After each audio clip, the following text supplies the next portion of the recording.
ఓం నమః శివాయ. ఓం నమః శివాయ. ఓం నమః శివాయ. ఓం నమః శివాయ.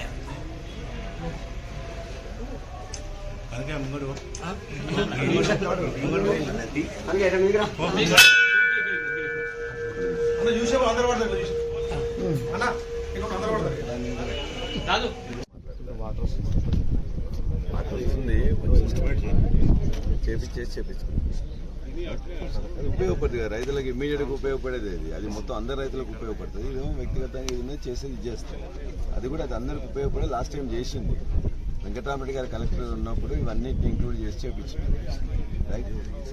పెద్దపల్లిలో పెద్ద కాలువలు చిన్న కాలువలు కాదు పెద్ద కాలువలు అన్నింటినీ కూడా అందులోనే ఇంక్లూడ్ చేసి ఈజీఎస్లోనే భాగంగా చేసినాం చేసింది కదా. పెద్దపల్లి అయిందా కాలేదా? అది అప్పుడున్న కొప్పలేశ్వర్ గారు మినిస్టర్ గా ఉన్నప్పుడు పెద్దపల్లి అయింది కదా. మరి పెద్దపల్లి చేసిన దాన్ని ఇక్కడ ఇంప్లిమెంట్ చేయండి అట్లే చేయండి ఉన్నదాన్ని చేస్తే అందరు మొత్తం రైతులందరికీ ఉపయోగపడుతుంది. సాఫ్ట్వేర్ చేసుకుంటే పెంచుకుంటుంటే మీకు పాలలు గడ్డపారలు ఇస్తే ఎట్లా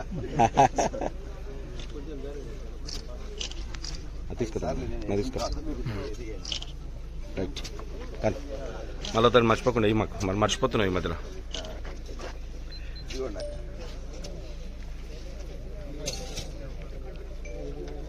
ఐదు సార్లు తీసేయండి.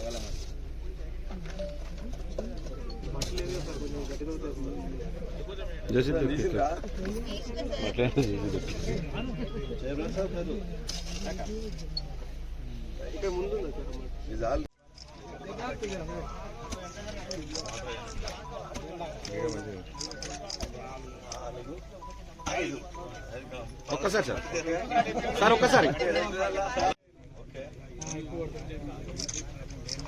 ఇంకొకటి ఉంది అక్కడ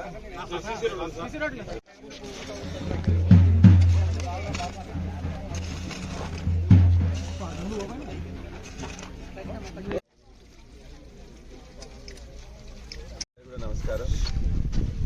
కొత్త ప్రభుత్వం ఏర్పడిన తర్వాత మన మండలంలో మొదటి కార్యక్రమం ఇవాళ ఈ నరేగా కింద కార్యక్రమం మొదలుపెట్టినాం. ఇవాటితో ప్రతి గ్రామంలో కూడా ఈజీఎస్ కింద వచ్చే అన్ని కార్యక్రమాలు కూడా చేపట్టడానికి అని చెప్పేసి ఇవాళ శ్రీకారం చుట్టడం జరిగింది. ఇవాళ ఫామ్ పాండు పేరు మీద ఇది లబ్ధిదారులకు ఇవాళ మొదలుపెట్టి ఇక్కడ చేసుకుంటున్నాం. ఇవాళ మొత్తం ప్రతి గ్రామంలో కూడా ఈ రోజే కార్యక్రమాలు మొదలు పెట్టాలని చెప్పేసి అనుకున్నాం. నాకు వీలైనంత వరకు ప్రతి మండలంలో ఒక గ్రామానికి వచ్చి దాన్ని ఇనాగ్రేట్ చేయవలసిందిగా అధికారుల కోరిక మేరకు నేను రావడం జరిగింది. నేను ఈ యొక్క ఈజీఎస్ కార్యక్రమాల్లో ఒకప్పుడు ఓన్లీ మనం ఒక కూలీ పడాలని చెప్పేసి ఉద్దేశంతో పనికి ఆహారం పథకం కింద ఇది ప్రవేశపెట్టినా దాన్ని మంచిగా ఎట్లా ఉపయోగించాలనుకునే దగ్గర గతంలో హరితహారం పెడితే ఆ హరితహారానికి మొక్కలు పెట్టడానికి నీళ్లు వేయడానికి కూడా మనం కొంత అల్లకెళ్ళి డబ్బు కేటాయించవచ్చని చెప్పి దాన్ని కూడా మనం సక్సెస్ఫుల్ గా తెలంగాణ గత ప్రభుత్వం మంచిగా బ్రహ్మాండంగా చేసుకొచ్చింది. బట్ ఇవాళ కూడా ఆ మొక్కల్ని కాపాడడానికి నీళ్లకు దీన్ని ఇంప్లిమెంట్ చేయాల్సిందిగా నేను అధికారులను కూడా కోరుతున్నా. అదేవిధంగా ఇవాళ మన కెనాల్ ఏదైతే ఉన్నదో ఇక్కడి నుంచి వెళ్ళి తపాస్పల్లి నుంచి వెళ్ళి ఈ పోయే కెనాల్ను కూడా ఇంతకుముందు పెద్ద పెద్ద కెనాల్ వాళ్ళలో మొత్తం కూడా చెట్లుంటే ఆ చెట్లను సాఫ్ చేయడం కోసం అని చెప్పేసి కూడా ఇంతకుముందు ఇదే ఈజీఎస్ నుంచి కూడా నిధులు తీసుకున్నాం. కాబట్టి ఈజీఎస్ నిధులు వృధా కాకుండా దాని ద్వారా వాళ్ళందరికీ ఉపాధి కలిగేటట్లు అదేవిధంగా ఉపయోగమైన పడేట్టు చేసినట్లయితే బాగుంటుంది. కాబట్టి నేను అధికారులకు నాకు విజ్ఞప్తి ఈ యొక్క దీన్ని కూడా ఏదైతే ఎక్కడైతే కాలువల్లో సాఫ్ చేయాలనో తద్వారా కొద్దిగా నీళ్లు మంచిగా పోవడానికి వేగంగా పోవడానికి నీళ్లు వృధా కాకుండా ఉండడానికి ఉపయోగం ఉంటుంది. కాబట్టి దానికోసం కృషి చేయాల్సిందిగా దానికోసం ప్లాన్స్ ఇవ్వాల్సిందిగా నేను ఈ అధికారులను విజ్ఞప్తి చేస్తున్నా.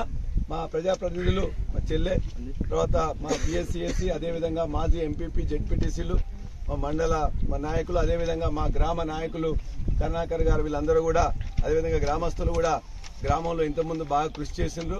దీనికి సంబంధించింది కూడా కరుణాకర్ ఎక్కడున్నాడో దీనికి సంబంధించి కూడా మీ ఏరియాలో పోతున్న ఈ కాలువ సంబంధించిన నిధులు కూడా మొత్తం కూడా ఏ విధంగా గ్రామస్తులతో మాట్లాడి మీరు ఆడ ఇచ్చినట్లయితే మొత్తం కూడా దాన్ని సాఫ్ చేసుకోవడానికి కూడా వ్యక్తిగతమైన ఇవి ఇవ్వడం అదేవిధంగా సామాజిక ఉపయోగం కోసం రైతులకు అందరికీ ఉపయోగపడడం కోసం ఏదైతే చేయాలనుకుంటున్నామో దానికి సంబంధించింది మీరు ఒక ప్రపోజల్స్ వాళ్ళు చూపించినట్లయితే ఆ అధికారులు కూడా ఇస్తే నేను కలెక్టర్తో DRDOతో మాట్లాడి ఇవన్నీ కూడా ఇందులో ఇంక్లూడ్ అయ్యేట్టు చూద్దామని చెప్పేసి భావిస్తూ ఇలా అభివృద్ధి కోసం అందరం కలిసిమెలిసి మంచిగా పనిచేసుకుందాం అని చెప్పేసి కూడా నేను విజ్ఞప్తి చేస్తూ నాకు ఇక్కడికి వచ్చి ఈ యొక్క అవకాశం ఇచ్చిన మా గ్రామస్తులకు మా అక్కయ్యలందరికీ కూడా నమస్కారం తెలియజేస్తూ సెలవు. జై తెలంగాణ.